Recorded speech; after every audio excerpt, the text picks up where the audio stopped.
What's up, it's your boy Logan back here with another video today, and today we're going to be talking about my picks for the top first cars for car lovers under $5,000. $5,000, baby. Let's go. Alright, so number 8 is the 3rd gen Acura TL. These things are so nice. I want one super bad. But the 3rd gen Acura TL comes from 2003 to 2008. It's front wheel drive, so you'll be able to be driving around in snowy climates and stuff like that. There is a Type S that comes with manual and Brembos. And also, it is a 3.2 liter V6. Originally, it had 270 horsepower at the launch, and then Honda thought, well, let's just not make them happy, and they brought it down to 258. The good thing about these cars are they're heavily tunable because they're a Honda, and like I said before, they come with 258 horsepower. If you can find one in a manual, oh my gosh, 258 horsepower. It's the 3.2 V6, so if you can find one with the, I'm pretty sure the Type S is the one with the VTEC, but you want that one. But Acura TLs are super dependable cars. They'll run for like 400,000 miles easy if you keep up with maintenance. Parts are cheap because they're Hondas, and they're affordable right now. You can find one under $5,000, under $5,000 all day, every day. I see them all the time, and I really want this to be my next car. Has to be a manual though. All right, so number 7. I love these. It's very controversial in the car community, but number 7 is the 1st gen Subaru Forester that came from 1997 to 2002. I love this entry because you get space. Subaru Foresters are like CRVs, like a crossover type thing. So you get space, and they came with a 2.5 liter flat 4 from Subaru, making 165 horsepower. It was all-wheel drive. They're fun little cars. It's like just a small version of like a big SUV, kind of. It's like a middle of the class type of SUV crossover, but they're fun little cars, and you can find them also in manual, which I absolutely adore.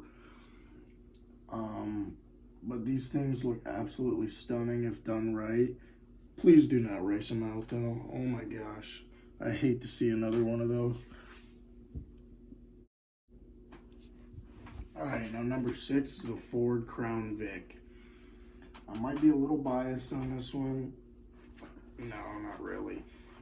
I am the type of person, when it comes to cars, I'm not very biased. I love when people build their things for them and not the other people. I'm not into the hot boy shit, you know. I build my shit for me. But yeah, number 6 is a Ford Crown Vic. I picked these because number 1, it comes with the 4.6 from the Mustangs, the 2-valve motors. So you can throw 4.6 turbo kits on them. These things love to be boosted. Oh my gosh, love to throw insane amount of horsepower. And they're also rear-wheel drive. So if you're in, I mean, you can drive them in the snow, but definitely would not recommend it. Actually, you know what? I drive mine in the snow all the time. Why not? It is a heavier vehicle, so I get around just fine. Of course, I had new tires on mine, but yeah, I love my Chrome Vic, but we're not talking about mine. Anyway, but it is rear-wheel drive. I think you can.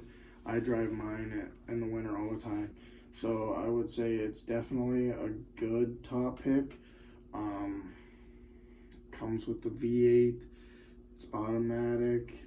I do wish that you could have manual, but you cannot unless you do a swap or something like that. But these cars are insanely tunable. That's kind of a reoccurring thing on these lists. If they're insanely tunable, I'd like to let you guys know. But that is definitely my number 6 pick, which is the Ford Crown Vic. Alright guys, on to number 5. Number 5, I personally like it. I like all of these cars, but my brother had one of these cars, and I still wish I could buy it, but he doesn't have it anymore. The Mark IV Volkswagen Jettas are reliable as heck if you do maintenance and take care of them very good. I know the 1.8s are reliable. Mostly the VR6s are, and I know the TDIs are insanely reliable. Those motors will go to like 400, 500K. They're front wheel drive. Try to get the manual. I say manual all the time. Just more fun that way. Everybody I know that had a Mark IV Jetta says they always would love to have a manual one back. And you just lower them. If you have the 1.8, throw a bigger turbo on it, intake, coils, maintenance, and you're good. VR6, my buddy had a tuned one. Those things are insanely good for like street racing and stuff like that because they're so light. I mean, that doesn't mean they're fast, but they're pretty decently quick. And the TDIs, they're just super reliable. They are diesel, which is right now because of the gas prices, but you get like 40 miles to the gallon, which is insane. Now, number 4 is the Subaru Legacy GT. Correct me if I'm wrong, I only think there is one generation of this, which is the one I'm talking about, but I could be wrong. It's the last generation that I'm talking about. Is in this number 4 spot. It is literally the WRX in legacy form, if that makes sense. It is the 2.5 4-cylinder motor that is turbocharged, 250 horsepower, all-wheel drive, tunable, and the Subaru Legacy GTs, I'm pretty sure were all manual, so they're super fun cars. And who doesn't love a turbo, man? Like, come on. You love that sound, especially the Subaru Rumble too. Oh my gosh. But yeah, I put this in this spot because it's all around a great car. It's reliable, it's fun, it's all-wheel drive, so you can have it in the snowy climates. You can go anywhere. And it's literally, like I said, it's like a WRX, just in a different form or chassis. All right, now for the number 3 spot, we have the Mark V GTI Volkswagen. Don't know why I said it like that. It's the Volkswagen GTI. I have it in the number 3 spot because I personally love them. Definitely one of my top 3 cars this year. I would definitely love to own. They're insanely tunable. come with a 5-speed or 6-speed manual.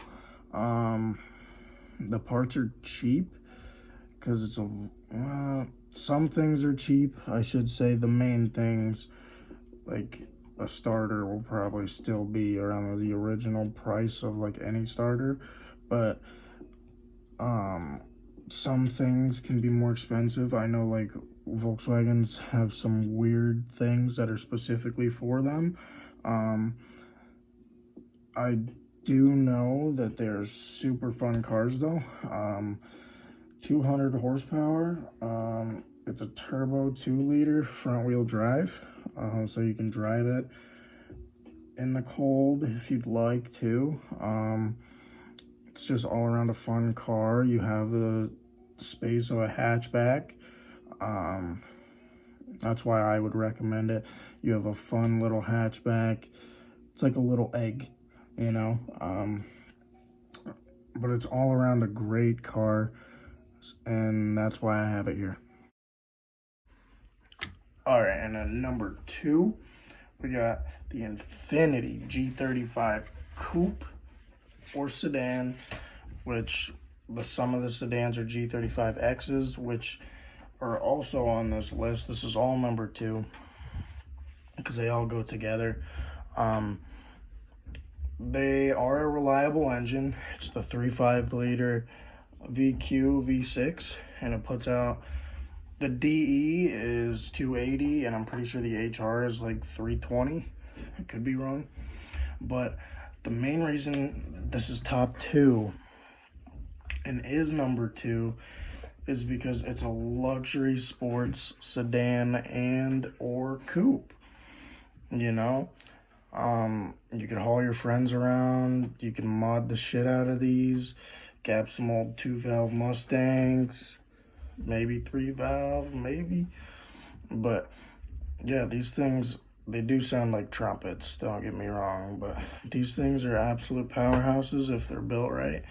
And the number 1 spot, which taking the number 1 spot for the top first cars under 5K for car lovers, is the 1996 to 2000 Honda Civic.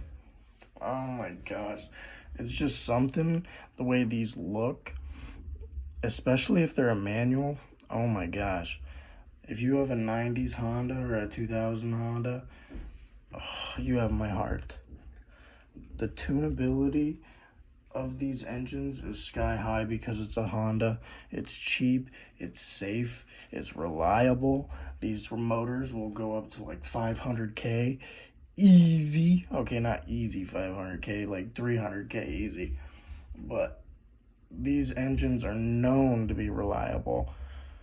And then you get the 90s styling with it too. Oh my gosh. Especially if you get a 4-door one and build it. So nice. Everybody goes for the coupes, but I'm a sedan guy for sure. Alright guys, what did you think? Do you think it was a good list? Let me know down below in the comments below, and please leave a like. And if you're new here, please hit that subscribe button.